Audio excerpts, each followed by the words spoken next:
Chapter 7. Pinagmasdan ni Zani ang nanay niya na nagsusuklay ng buhok nito. Pupunta kasi ito sa pinagtatrabahuhan ng tatay niya ng araw na yon. Inimbita kasi sila para sa birthday party ng amo nito. Pero kinailangan niyang magpaiwan dahil may lagnat siya. Kagabi pa siya may lagnat. Lumiban pa nga siya sa klase niya dahil hindi niya kayang pumasok. Mabigat ang ulo niya at mainit ang pakiramdam niya. Zani, okay ka lang bang maiwan dito? Wag na lang kaya akong pumunta. Wika ng nanay niya na lumapit sa kanya. Tinama nito ang noo niya. Nay, medyo okay na ako. Nakainom na ako ng gamot. May pagkain naman dyan para mamayang tanghali. Uuwi rin naman kayo mamayang gabi eh. May sakit ka pa naman. Natawa siya. Kaya ko na ang sarili ko, Nay. Mas kailangan kayo dun ni tatay. Aba, minsan lang mag-imbita yung amo niya. Hihiyain niyo pa ba? Pumuntong hininga ito. Oo na, basta mag-ingat ka rito ha. Ikandado mo yung pinto at kumain ka mamaya. Nasa mesa na rin ang gamot mo. Tumango siya. Ikinandado na niya ang pinto nila nang makaalis na ang nanay at tatay niya. Pinuksan niya ang TV, pero hindi niya gusto ang palabas, kaya pinatay rin niya agad iyon. Pumalik na lamang siya sa pagkakahiga sa sopa nila.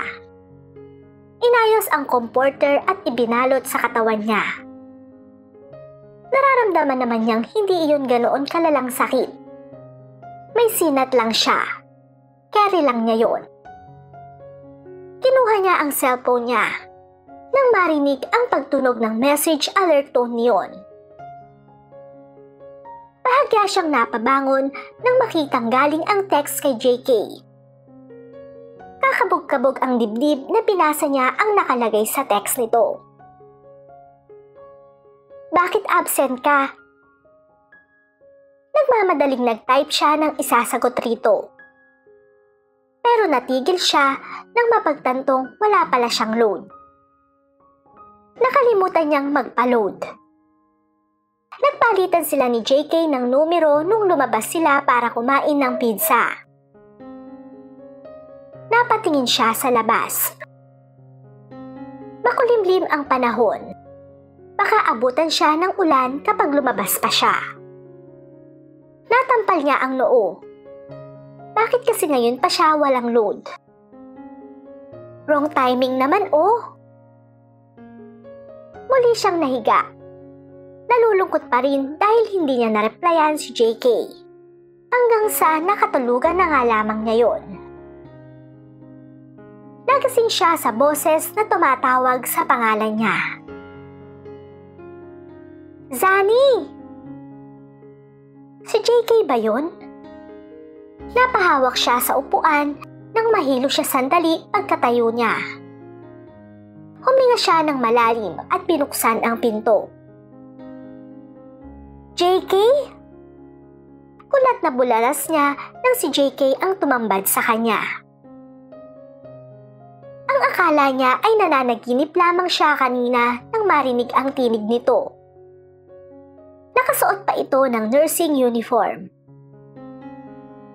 Hindi niya ipinagtakang alam nito ang bahay niya.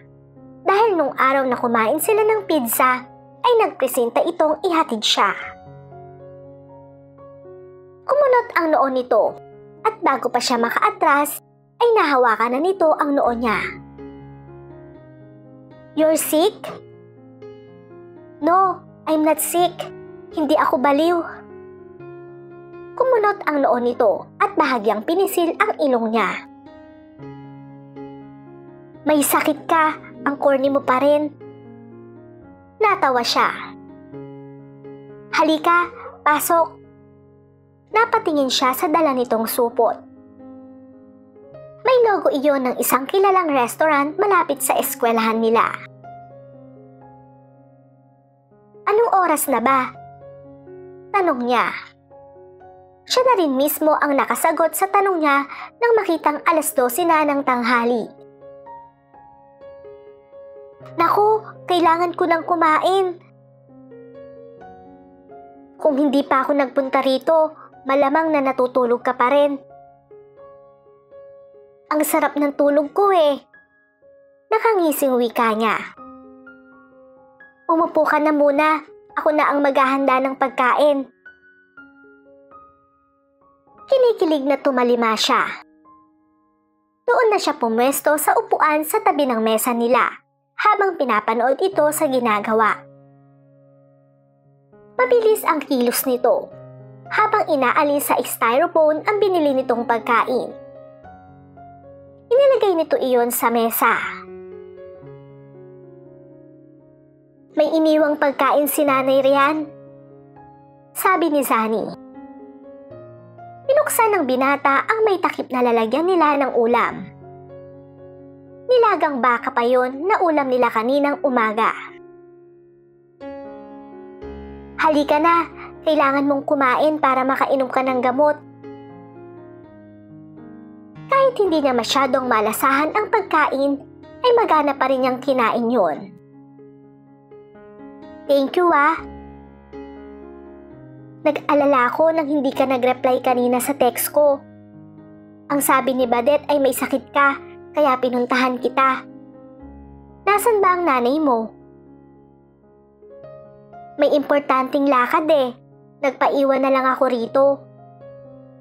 Tumango ito. Kain ka pa.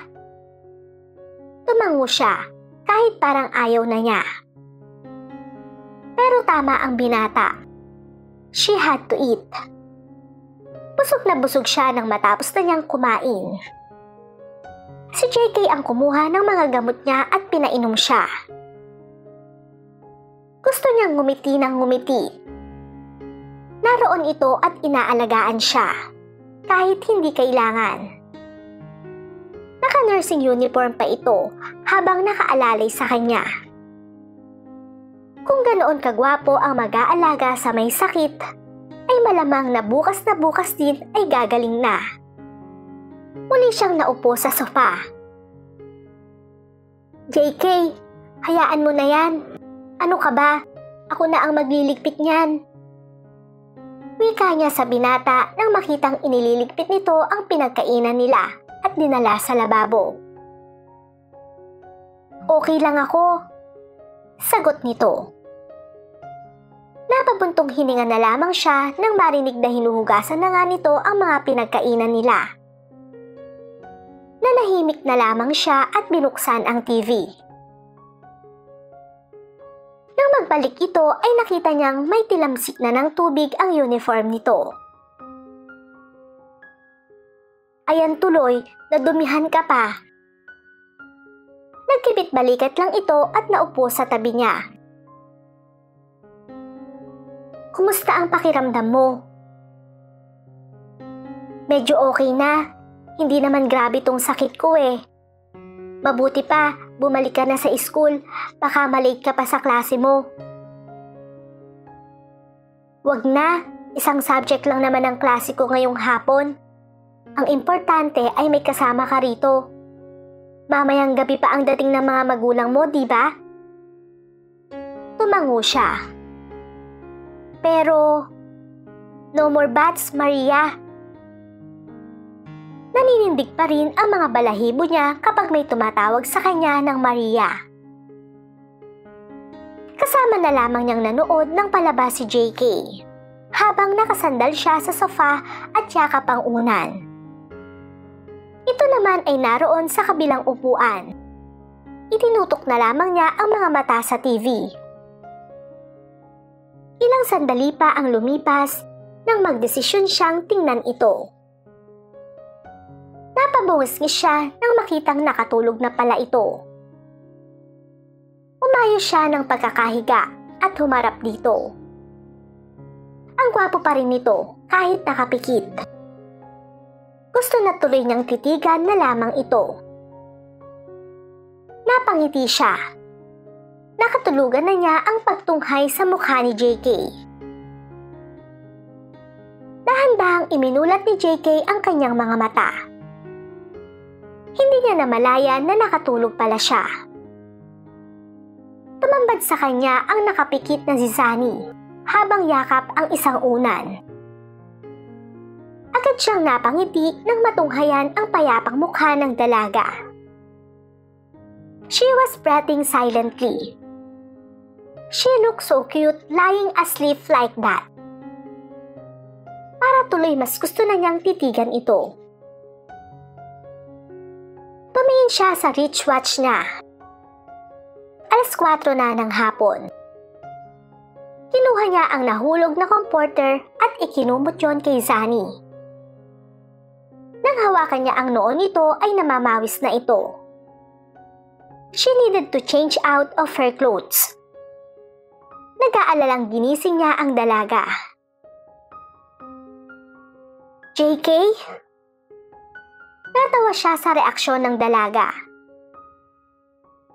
Bakit ba parang nagugulat ka lagi kapag nakikita mo ko? Ngumiti ito ng kimi. Nagulat lang ako. You have to change, namamawis ka na. Tumango ito.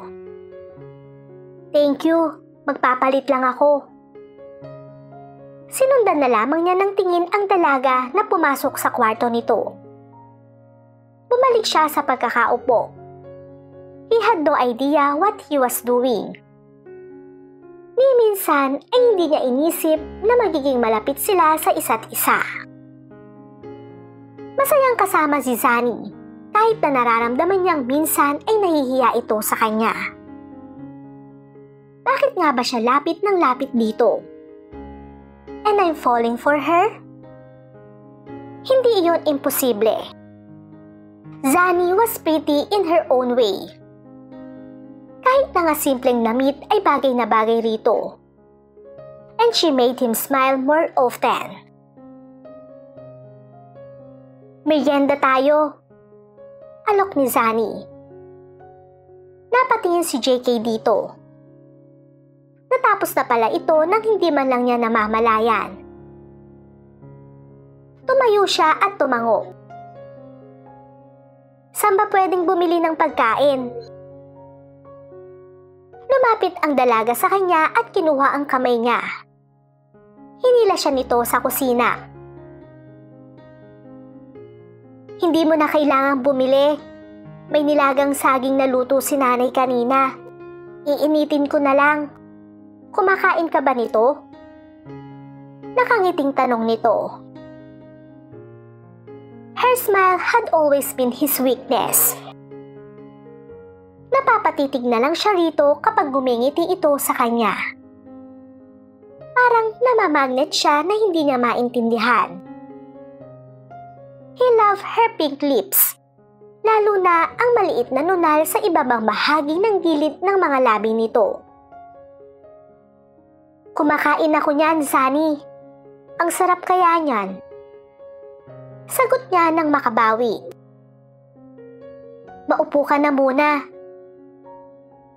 Ako na lang kaya, baka mabinat ka pa.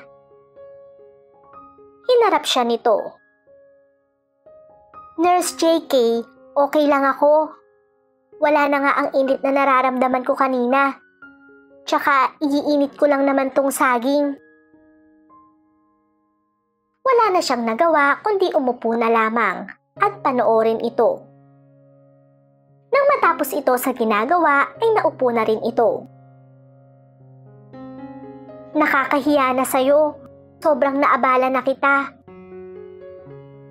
Hinawakan niya ang kamay nitong nasa ibabaw ng mesa. I'm happy to be here. Hindi rin naman ako mapapakali kung hindi kita naaalagaan. He suddenly felt warm in his heart when she blushed. Tinamaan na yata talaga siya kay Sunny. And it made him feel glad. Bakit pa niya yon ikakaila? Malinaw na may pagtingin na siya sa dalaga. It was a feeling he would treasure. Salamat. Titingnan ko lang ang merienda. He let go of her hand. Thank you. Thank you, JK. Nakangiting wika ni Zani nang ihatid niya si JK sa labas ng bahay nila. Ang tigas talaga ng ulo mo. Pwede namang ako na lang ang lumabas. Gusto kitang ihatid dito. Sinamahan mo kaya ako buong araw. Sabi niya. Mabuti na ang pakiramdam niya. Bukas nga ay kaya na niyang pumasok. 7:00 na ng gabi. 6:00 dumating ang mga magulang niya. Doon na nila pinaghapunan si JK. Nakilala na rin nito ang tatay niya na nagtataka kanina kung sino ang binata. Pinagtaasan pa nga siya ng tatay niya ng isang hilay. Pero nang makitang kilala pala si JK ng nanay niya, ay napanatag na ito. Wala yon. So, makakapasok ka na bukas? Tanong ni JK. Tumango si Zani. Yes, kaya ko naman na eh. Umiti ito. Mabuti naman. Good night, son. He said in a low voice and kissed her cheek. Pakiramdam niya ay nakuryente siya nang dumampirin ang mga labi niya sa balat ng mukha nito. It was setting her nerves on fire. Good night, JK. It was like a whisper, pero alam niyang narinig siya ng binata. Pinisil pa nito ang kamay niya bago pumasok sa kotse nito.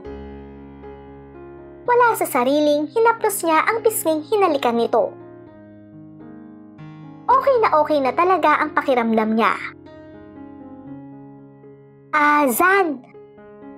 Tawag ni JK nang makasakay na ito sa kotse. Nakababa ang salamin ng bintana sa driver's seat. May classic joke ako. Baka gusto mong marinig bago ako umalis. Anito sa kanya na mukhang nag-aalangan pa. Napangiti siya. Sure. Why did the banana go to the hospital? Alam na niya ang sagot doon dahil narinig na niya yon minsan mula sa isang prop nila. But she indulged him. Why? Because he wasn't feeling well. Natawa siya.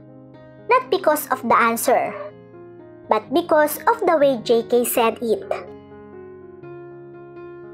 Ang corny. Wika ni JK. Umiling siya. Hindi no, ang cute nga eh. Marunong ka palang gumanyan. Nagkamot ito sa batok. He looked so adorable when he did that. Awkward na inayos niya ang pagkakatayo at inilagay sa bulsa ng jacket niya ang kanyang mga kamay. Alam niyang namumula siya ng mga oras na yon. Thank heavens, it was night time. Pumasok ka na, baka mahamugan ka, sabi nito. Tumango na siya. Good night. Nang umiti ito ay tumalikod na siya upang pumasok sa bahay nila, habang parang jelly na nanglalambot ang mga tuhod niya.